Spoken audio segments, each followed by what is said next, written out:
Another flying insect, maybe not our favorite. These are the flies, right?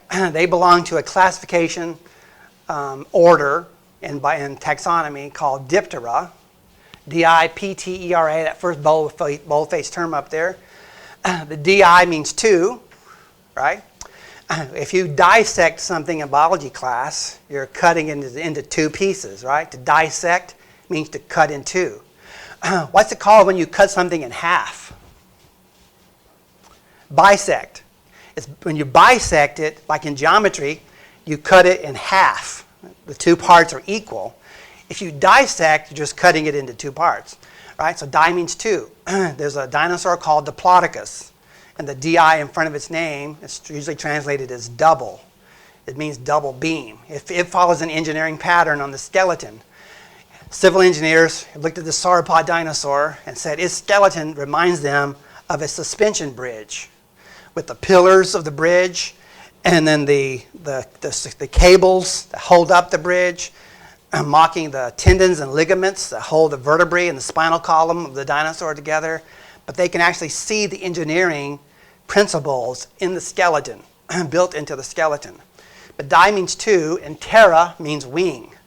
Earlier I mentioned the flying reptiles, and I used the term pterosaur. Terra means wing in Greek. Okay, so two wings. Most flying insects have four wings.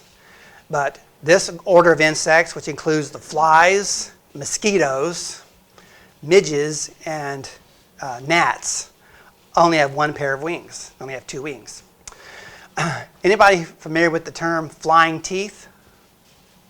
Maybe this is something my maternal grandmother taught me when she was living in Florida, Mississippi, and she was being eaten all over by gnats.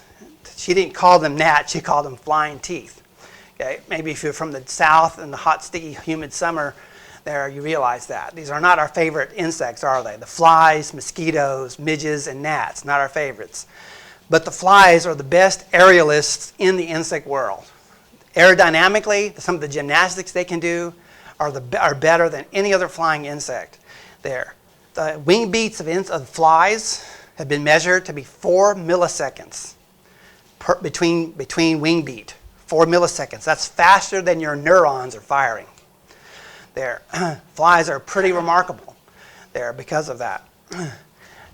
They have this huge pair of wings, which are obvious. And then I'm not sure if you can see the little circle right here. There's a little black line with a little point at the end, which is this right here. Okay, here's the line and here's the point, magnified a little bit larger. That's called a haltere. H-A-L-T-E-R-E. That word may be on your sheet.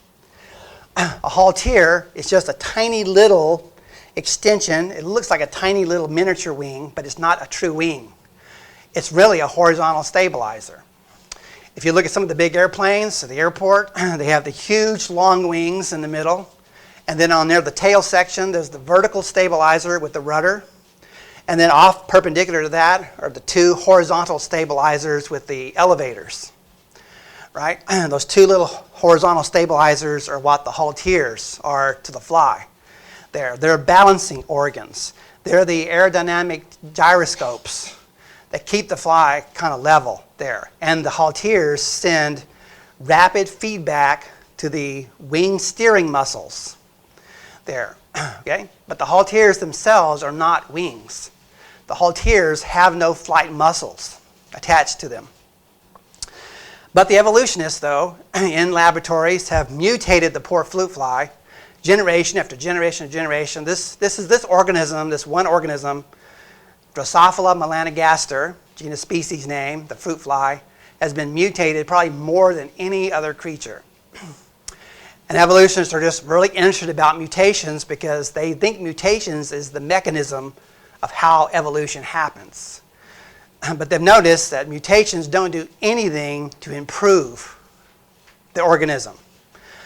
There's really not such a thing as a beneficial mutation to the organism itself. They say, well, seedless watermelons, that's a mutation, right? And none of us like really picking out all the seeds when we eat watermelon. But is that really beneficial to the watermelon? No, right? It needs the seeds to reproduce there. So to the organism itself, There's really no such thing as a beneficial mutation.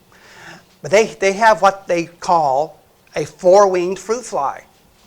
Now, flies only have two wings, right? Diptera.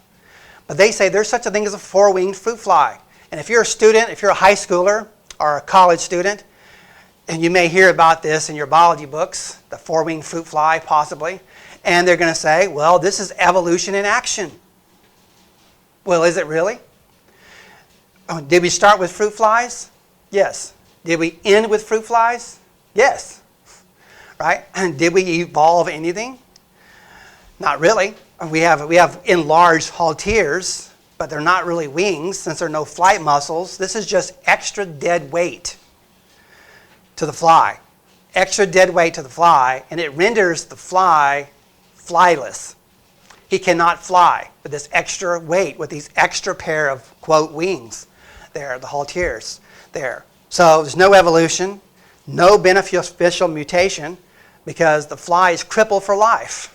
The only place that four-winged fruit flies can survive is under the direction of the person in the laboratory. If you release them into the wild, they can't live up to their name. They can't fly. A fly that can't fly can't survive there. Okay? So no, this is not evolution in action. Okay? This is just a deleterious effect of a mutational change. And most mutations are harmful to the organism. Right? God made them correctly. When you change perfection, the only way to go is down. Right? He says the base of the haltere has mechanical sensors called campaniform, a fancy word meaning bell-shaped sensilla, and that quickly pass on flight information to the wing steering muscles. Right? The halteres communicate to the wings. Michael Dickinson of the University of California, Berkeley, found that nerves from the visual system connect to the halteres. Thus, they immediately respond, and their sensilla in turn pass that information to the flight muscles. I mentioned the halteres give immediate feedback to the flight muscles, which is why the flies are so good at flying there. But when you enlarge those halteres and you make them look like the real wings, you basically cripple the fly. Okay? It is not an advantage.